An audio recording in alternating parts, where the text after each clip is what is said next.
So guys हम लोग यहाँ पे डिस्कस करने वाले हैं ओम्स लॉ को। और जैसा कि हम लोग जानते हैं कि अगर हमारे पास एक कंडक्टर है जिसका लेंथ L है, क्रॉस सेक्शनल एरिया A है, इलेक्ट्रॉन डेंसिटी N है और ड्रिफ्ट स्पीड यहाँ पे इलेक्ट्रॉन का जो है वो Vd है।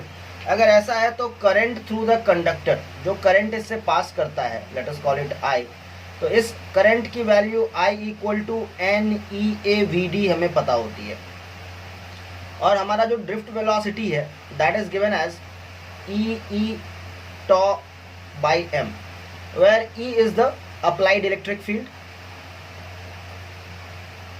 applied electric field।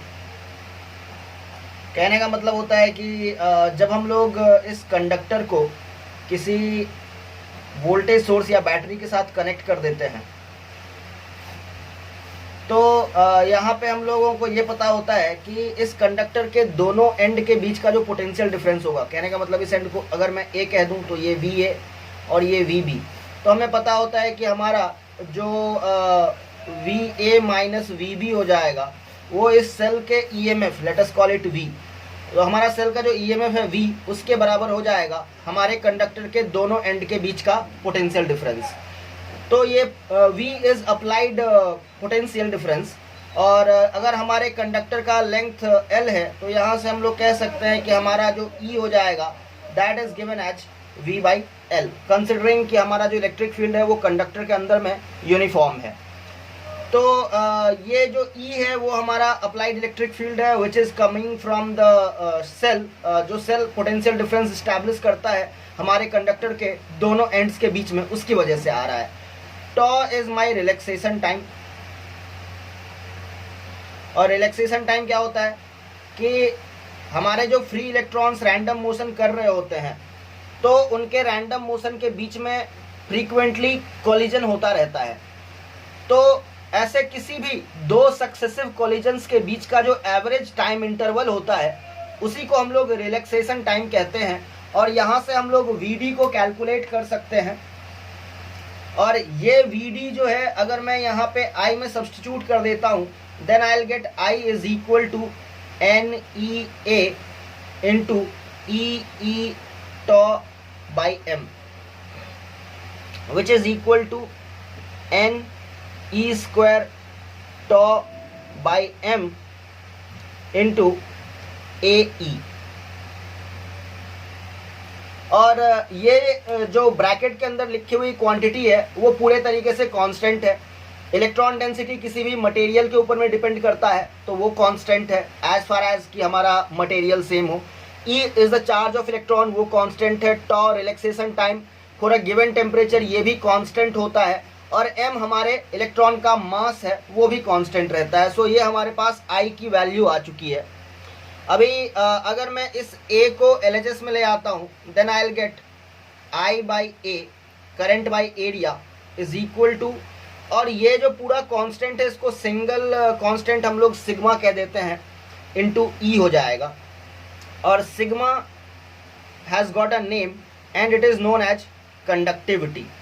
तो ये दो बातों पे डिपेंड करता है, एक तो मटेरियल के ऊपर में डिपेंड करता है, मटेरियल डिसाइड करेगा कि नंबर डेंसिटी ऑफ इलेक्ट्रॉन क्या होगा, और दूसरा ये टेम्परेचर पे भी डिपेंड करता है क्योंकि हमारा जो रिलैक्सेशन टाइम होता है वो टेम्परेचर के ऊपर में डिपेंड करता है। तो एक बात ये हो गई। और I बाई A जो होता है वो हमारा होता है करंट डेंसिटी यानी कि J। So J is equal to sigma E। J क्या है हमारे पास? J है करंट डेंसिटी।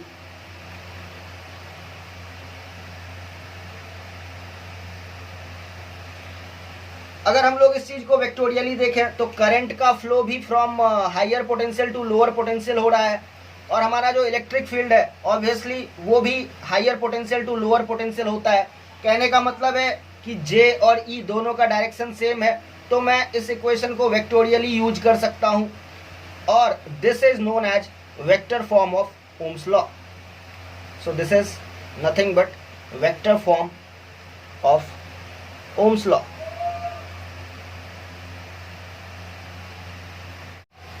सो स्टूडेंट्स, जैसा कि हमने अभी तक देखा है कि हमारा जो ड्रिफ्ट स्पीड Vd है that is E tau by m आता है, इसके बाद हमने ये भी देखा कि हमारा जो करंट आई है वो NEAVD आता है। इसके अलावा हमने current density J equal to sigma E देखा, और हमने ये भी बताया कि हमारा जो सिग्मा हो जाता है that is equal to NE square tau by m, where tau is the relaxation time. ये हमने अभी तक डिस्कस किया है। हम लोग फिर से बात करने वाले हैं अपने एक सिलिंड्रिकल कंडक्टर की। तो लेटस से ये हमारा एक सिलिंड्रिकल कंडक्टर है। इसका क्रॉस सेक्शनल एरिया A और लेंथ L हम लोग मानेंगे, और इसके एंड्स को हमने एक सेल के साथ कनेक्ट किया हुआ है जिसका EMF V है। ये एक आइडियल सेल है, सो दैट हमारा जो कंडक्टर है उसके दोनों एंड के अक्रॉस पोटेंशियल डिफरेंस जो है वो V रहेगा, और इसकी वजह से इसके अंदर एक इलेक्ट्रिक फील्ड है जो कि E है, और E जो है वो equal to potential difference by length V by L है।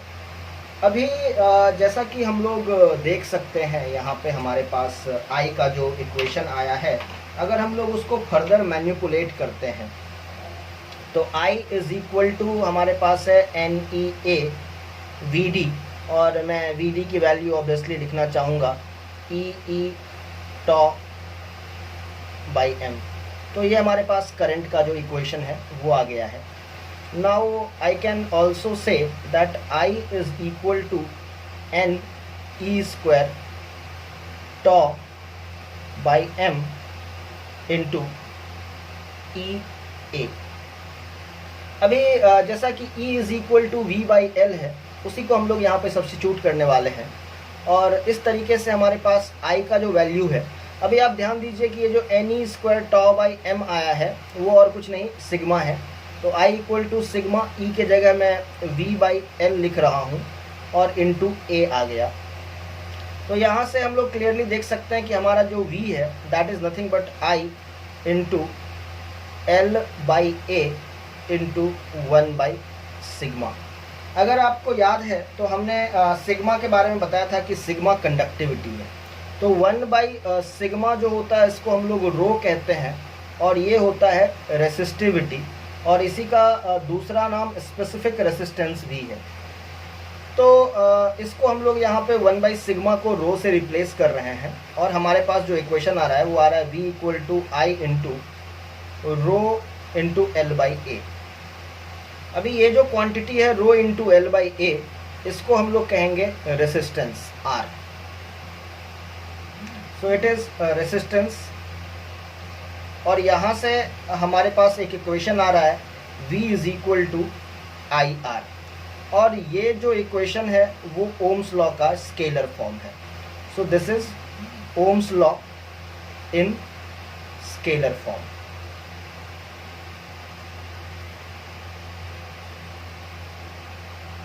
सो गाइज, जैसा कि हमने ऑलरेडी मेंशन किया हुआ है कि जो हमारा रेसिस्टिविटी रो है वो और कुछ नहीं 1 बाई सिग्मा है, और सिग्मा की अगर मैं यहाँ पे वैल्यू रखूँ तो यहाँ से हमारे पास रो की value m by NE square tau आ रहा है।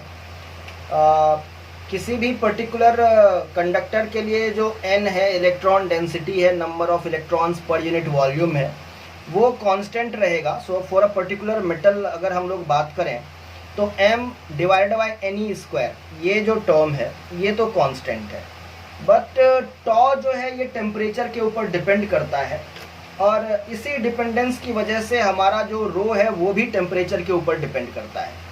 तो अगर हम लोग टेम्परेचर को इंक्रीज करते हैं, कभी भी हमारा अगर टेम्परेचर इंक्रीज करता है तो जो इलेक्ट्रॉन का रैंडम मोशन है वो भी इंक्रीज हो जाता है। सो इलेक्ट्रॉन्स रैंडम मोशन इंक्रीजेज।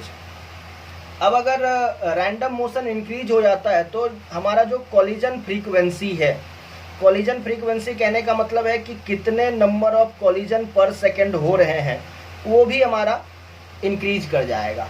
और अगर हमारा कॉलिजन फ्रीक्वेंसी इंक्रीज कर जाएगा तो हमारा जो रिलैक्सेशन टाइम है, हमारा जो टॉ है, वो डिक्रीज कर जाएगा। So my relaxation time is going to decrease here. अब अगर हमारा रिलैक्सेशन टाइम डिक्रीज कर जाएगा, तो इस इक्वेशन को ध्यान से देखिए कि अगर हमारा रिलैक्सेशन टाइम डिक्रीज कर जाएगा तो ऑब्वियस सी बात है हमारा रो जो है वो इंक्रीज कर जाएगा। तो यहाँ से हम लोग ये बात कंक्लूड कर सकते हैं कि टेम्परेचर बढ़ने की वजह से हमारा जो रेसिस्टिविटी है वो इंक्रीज करता है। अब हमें इसके लिए एक पर्टिकुलर इक्वेशन चाहिए। तो लेट अस से हमारे पास जो इक्वेशन है वो ये है कि resistivity at temperature T degree centigrade is given at resistivity at 0 degree centigrade into 1 plus alpha T plus beta T square. तो जैसा कि मैंने ऑलरेडी आपको बताया कि रो नॉट जो है it is nothing but resistivity at 0 degree centigrade, rho T is resistivity at T degree centigrade. Alpha और बीटा जो है वो कांस्टेंट हैं। Alpha and beta are temperature coefficients.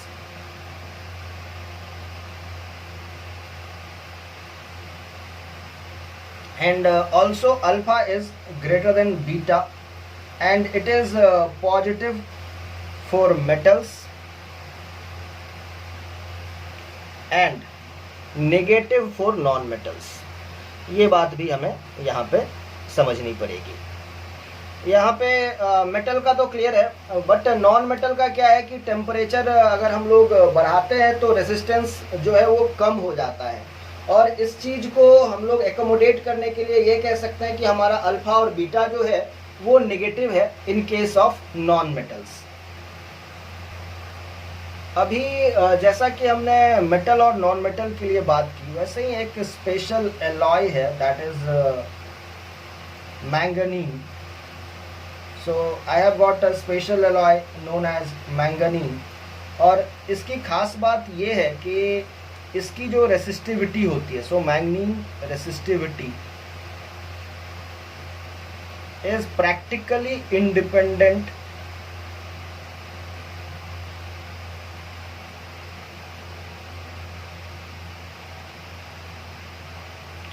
Of change in temperature.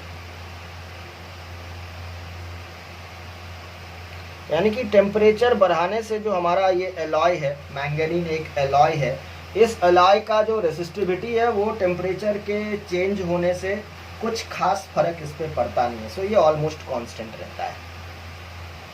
हमने रेसिस्टिविटी और temperature का जो relation देखा था, अगर ग्राफिकली इसको रिप्रेजेंट करना पड़े तो लेट अस से ये हमारा रेसिस्टिविटी वर्सेस टेम्परेचर का ग्राफ है।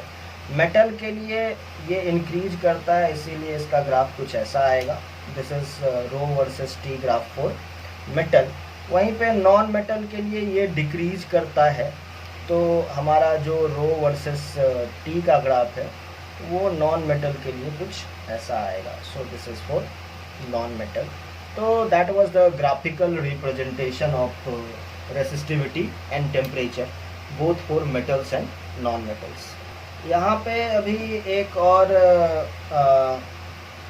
एलॉय है दैट इज नाइक्रोम। अगर उसका रो वर्सेस टी का ग्राफ देखा जाए तो वो इंक्रीज तो करता है मगर लीनियरली इंक्रीज करता है। So this is for a alloy called nichrome.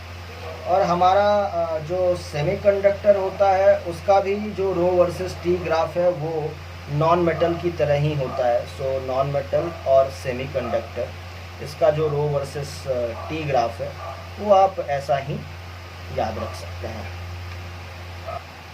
सो अब हम लोग थोड़ा सा डिस्कस करने वाले हैं ohmic and non ohmic conductors के बारे में। तो नॉर्मल सा बात है, जो कंडक्टर हमारे ओम्स लॉ को फॉलो करता है तो वो हमारा ओमिक कंडक्टर कहलाता है। So it follows Ohm's law.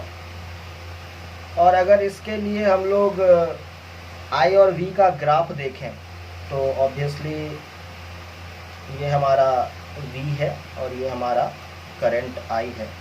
और इसके लिए अगर हम लोग ग्राफ देखें तो ये ग्राफ कुछ ऐसा आएगा। और इसका अगर हम लोग स्लोप देखें tan theta, since it is I versus V graph, तो इसका जो स्लोप आ जाएगा वो आई बाई वी आ जाएगा। And that will be equal to 1/r, and 1/r को हम लोग कंडक्टेंस कहते हैं।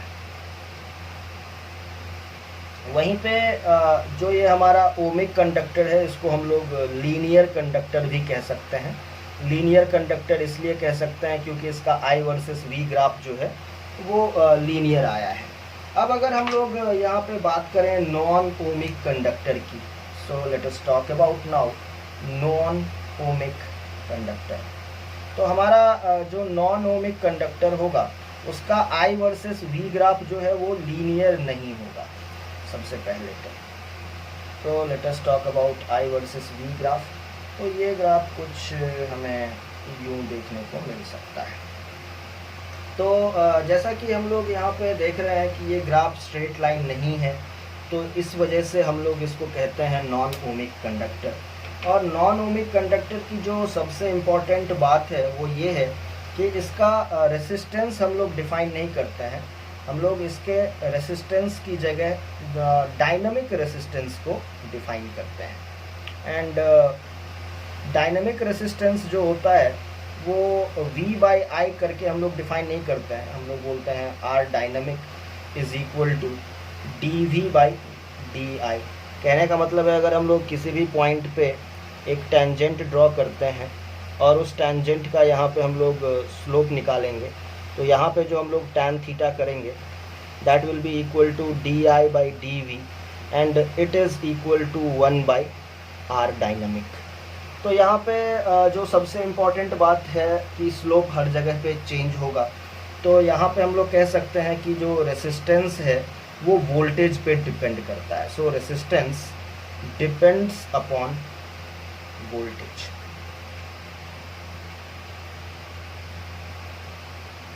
तो ये सबसे खास बात होती है नॉन ओमिक कंडक्टर की। अभी हम लोग कुछ स्पेशल नॉन ओमिक कंडक्टर के बारे में डिस्कस करेंगे।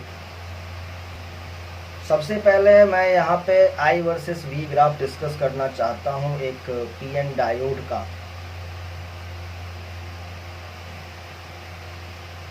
तो हमारा जो PN डायोड का ग्राफ हो जाएगा,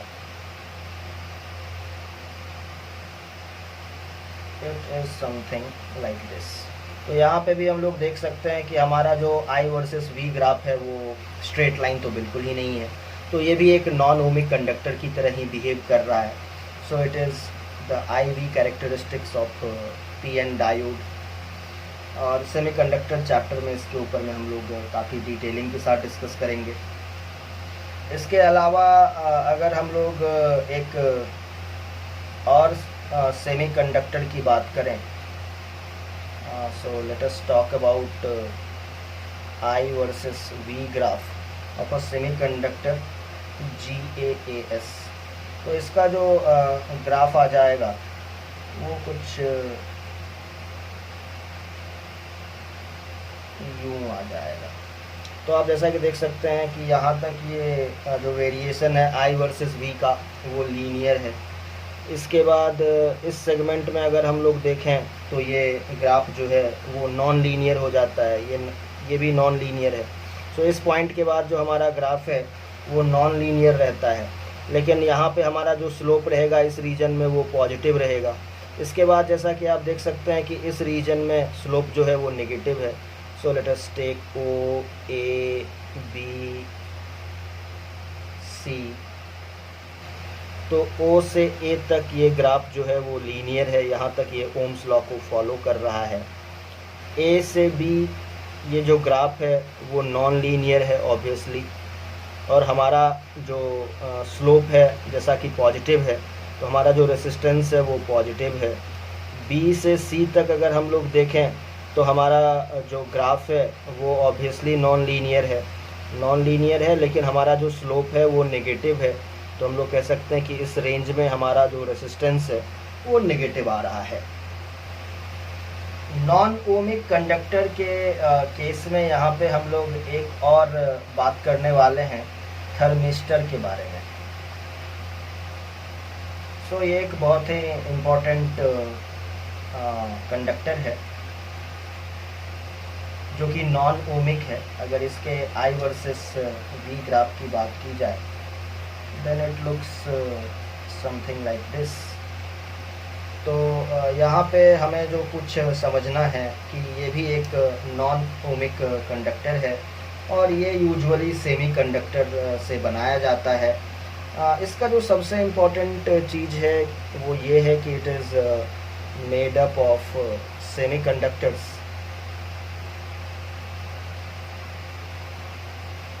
और दूसरी जो इम्पोर्टेंट बात है वो ये है कि इसका जो टेम्परेचर कोएफिशिएंट होता है, रेसिस्टिविटी का जो टेम्परेचर कोएफिशिएंट होता है वो बहुत लार्ज होता है और नेगेटिव होता है। Temperature coefficient is large and negative. अगर हम लोग इसके ऑर्डर की बात करें तो इट इज़ ऑलमोस्ट -0.04 पर degree centigrade, so it is really very high. और इसका जो यूज होता है सो it is used for making resistance thermometer. और रेसिस्टेंस थर्मोमीटर जो होता है वो यूजुअली इसलिए यूज किया जाता है so that we can measure very low temperature. So it is used for making resistance thermometer and to measure very low temperatures. तो ये एक बहुत ही इम्पोर्टेंट सब्जेक्ट है हमारा थर्मिस्टर। यहाँ पे अगर हम लोग एक बहुत ही इम्पोर्टेंट बात करें तो वो ये होगा कि रेसिस्टेंस ऑब्वियसली किसी भी वायर के लेंथ पे डिपेंड करता है। So resistance depends on length of wire.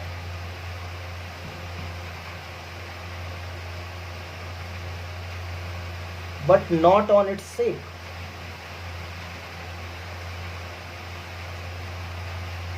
But not on its shape. कहने से मेरा मतलब ये है कि लेटर से हमारे पास 3 वायर हैं, तीनों का लेंथ L ही है, एक स्ट्रेट है, एक को हमने ऐसे बेंड कर दिया, इसका भी टोटल लेंथ L ही है, और दूसरा लेटर से हमने ऐसे बेंड कर दिया और इसका भी टोटल लेंथ L ही है। इन तीनों केसेस में जो रेसिस्टेंस की वैल्यू होगी वो बिल्कुल इक्वल होगी। इस बात से कोई फ़र्क नहीं पड़ता है कि इनका शेप कैसा है। तो हमने जो जनरल इक्वेशन की बात की थी, resistivity rho at temperature T which is given as rho not into 1 plus alpha t plus beta t square। तो यहाँ पे अगर मैं दोनों साइड लेंथ बाय एरिया से मल्टीप्लाई कर दूँ then I can write resistance at temperature T is equal to resistance at temperature 0 degree centigrade into 1 plus alpha T plus beta T square. अभी अगर हम लोग बात करें स्मॉल टेम्परेचर्स की या फिर स्मॉल टेम्परेचर वेरिएशन की, तो बीटा टी स्क्वायर का कंट्रीब्यूशन बहुत छोटा होता है, उसको नेग्लेक्ट किया जा सकता है। So we can say that for small temperature variation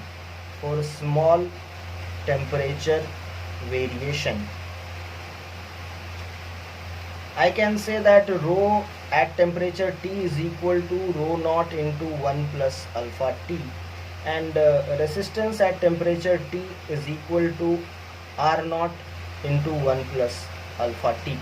क्योंकि हमारा जो बीटा है वो बहुत छोटा होता है और जब तक हमारा टेम्परेचर वेरिएशन बहुत ज़्यादा नहीं हो जाता है तब तक इसका कोई खास इफेक्ट नहीं आता है, इसलिए मैं इसको यहाँ पे नेग्लेक्ट कर रहा हूँ। अभी अगर लेटर से हम लोग ये बोल रहे हैं कि R1 is the resistance at temperature T1 and R2 is the resistance at a temperature T2, तो अगर हमसे अल्फ़ा कैलकुलेट करने के लिए बोला जाता है, in that case what I can do, हमें पता है कि अगर R1 है that means R not into 1 plus alpha T1 इसको लिखा जा सकता है, और T2 टेम्परेचर पे रेसिस्टेंस R2 है, then R2 can be written as R not into 1 plus alpha T2।